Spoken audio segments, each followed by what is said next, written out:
London is the world's largest urban forest. Trees, parks, gardens and water make up nearly 50% of the city. However, only 18% of this space is publicly accessible. Much of London's green space is controlled by private entities, and poorer communities have considerably less access. This video essay will explore the history of London's green spaces, exclusion of minority groups in access and design, and what we can do moving forward. This raises the question, who belongs in London's green spaces? Access to green space has always been tied to wealth and class in London. There are around 300 private garden squares in inner London, with access restricted to residents. These resident-only squares are mostly found within wealthy neighbourhoods. In affluent neighbourhoods like Belgravia and Chelsea, private square access can increase house prices by nearly 30%. Victorian designers imported the wild into the city through these squares in a carefully curated manner. The concept of the wild has been examined by Scottish poet Kathleen Jamie, who states, "The wild is like the soul. It may not exist as something tangible, but we are aware of what it is." The wild is often romanticised and often follows the trope of the lone raptured male, an educated white middle-class man who is able to conquer the surrounding world, seemingly above uncivilised nature. Private squares by design enable this experience for London's elite. Locked gardens where residents can engage in this romanticised ideal of the wild without leaving their neighbourhood or interacting with poorer Londoners. The expansion of public parks in London tells a different story, arising from public health crises and overcrowding, but also social control and nature as moral good. Scholars Mortimer-Sandilands and Erickson present Victorian thinkers believe cities cultivated homosexuality and social decline. Parks became places for middle classes to escape the moral degeneracy of the city and as respectable places to meet. Parks were also designed as places to see and be seen. Heteronormative behaviour was enforced through social policing and undesirable behaviour was controlled. The legacy of designing parks for socially desirable users still shapes who feels welcome in green spaces today. Walking through London's parks, I began to realise these paths, steps and trails don't cater for everyone by design, but for the ideal socially desirable user. Alison Kafer, an American feminist and disability scholar, states the natural environment such as nature reserves and trails is designed to reflect the expectations of a normal body. Things such as wheelchair access is unnatural, but steep paths and exclusionary design is just nature. Nature is constructed with ideal users in mind, often with the belief disabled individuals and nature are not compatible. In urban green spaces, ideas of socially desirable users still shape the original design of Victorian parks. Designed for able-bodied, middle-class and heterosexual users, the contemporary experience of parks is determined by the winding paths of view and lovers' benches, for example, that reinforce early ideas of social control.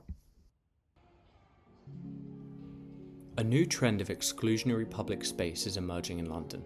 Privately owned public spaces, or POPs, are reshaping the dynamics of ownership in London's green spaces. POPs are publicly accessible spaces provided and maintained by private developers. They are free to enter and may be open 24 hours. Whilst the spaces look public, they are often constraints to use. The Guardian reported in 2017 an increase in pseudo-public spaces is spreading throughout the city as local authorities state they cannot afford to create or manage public spaces. POPs are usually created during the redevelopment of an area. Areas such as King's Cross and Canary Wharf have undergone massive transformations, creating beautiful new green spaces. Providing green space makes these developments more lucrative, however these new public spaces come with restrictions. Being privately owned, acceptable behaviour in POPs is decided by the landowner, and these rules do not have to be public. The Guardian has reported people seeming homeless or exercising their right to protest have been removed by private security. Like Victorian social policing, only socially desirable behaviour is permitted in POPs. Whilst purchasing a coffee from the nearby cafe and drinking in the park is acceptable, sleeping in the park or expressing minority views is not accepted. The University of London maintains several POPs, including Gordon Square. I recently attended an event held in Gordon Square, a performative gender competition in honour of Judith Butler. The event was shut down by security. We were given no clear explanation what rules we were breaking, and we were made to leave. I spoke to the event organiser, who said it's sad to think that in London, a city claiming to hold so much space and support for queer people, we can't even hold a peaceful, entertaining gathering anymore. It's as though everything deviating from conservative gender norms is a radical attack against public order and must be shut down. Mortimer-Sandilands and Erickson said, "Queer people are okay not because they are queer, but because they're exemplary consumers in a society that judges all people by their ability to consume. Once queer presence shifts from quiet consumption to visible expression, it can quickly become unwelcome in green spaces that are curated for socially desirable behaviour." Much of London's best green spaces are only open to paying visitors.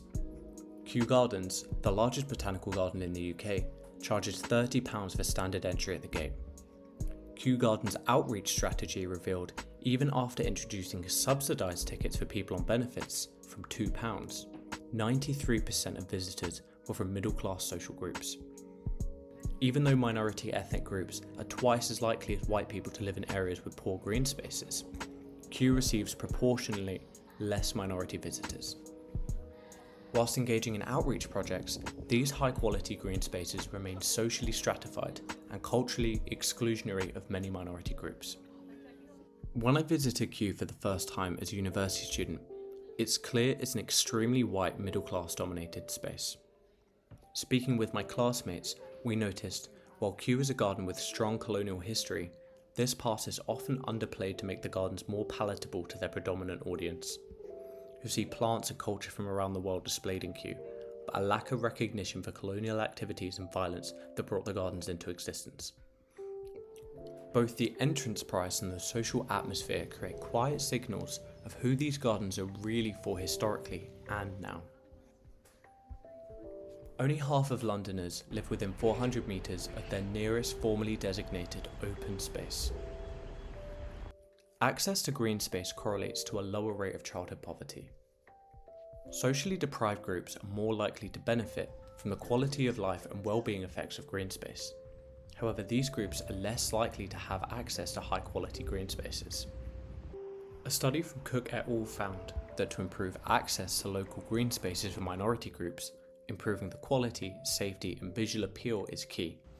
Whilst there has been an increase in quality and visually appealing green spaces in London, many new created POPs do not serve the communities that previously resided in these areas. A 2023 study from Woodley and Jones found that access to green space is associated with lower mortality, heart rate and violence, and higher well-being, mood and physical activity. Overall perceived quality of green space is a better predictor of well-being outcomes than green space presence itself. This introduces the idea of slow violence proposed by Rob Nixon, an author that specialises in environmental and post-colonial studies. Slow violence is violence that's gradual, invisible and dispersed across space and time. Poorer individuals suffer the most from slow violence. Environmental degradation causes social injustice through displacing and impoverishing vulnerable groups. The expansion of POPs can be seen as a form of slow violence, increasingly appearing in previously deprived areas. POPs provide green space for socially desirable individuals, but previous residents or minority groups are often excluded, producing long-term ecological inequalities. The decision of where to introduce improvements to green space and the expansion of POPs can transfer these benefits of nature from minority residents to wealthier, more desirable users. It is important we consider the ownership and access of green space in London. Whilst POPs seem to provide high-quality green spaces publicly available, minority groups which benefit the most from green space are increasingly pushed away from access. We need to decide who governs our green spaces and consider who feels valued navigating London's landscape.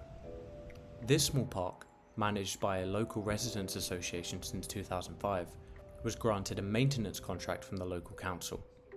Residents meet every month to garden in the square, which is open to all. A study from Gerard Doyle showed community gardens in urban areas can help boost inclusion of mentally and physically disabled individuals and act as a forum for interculturalism, creating a greater sense of community.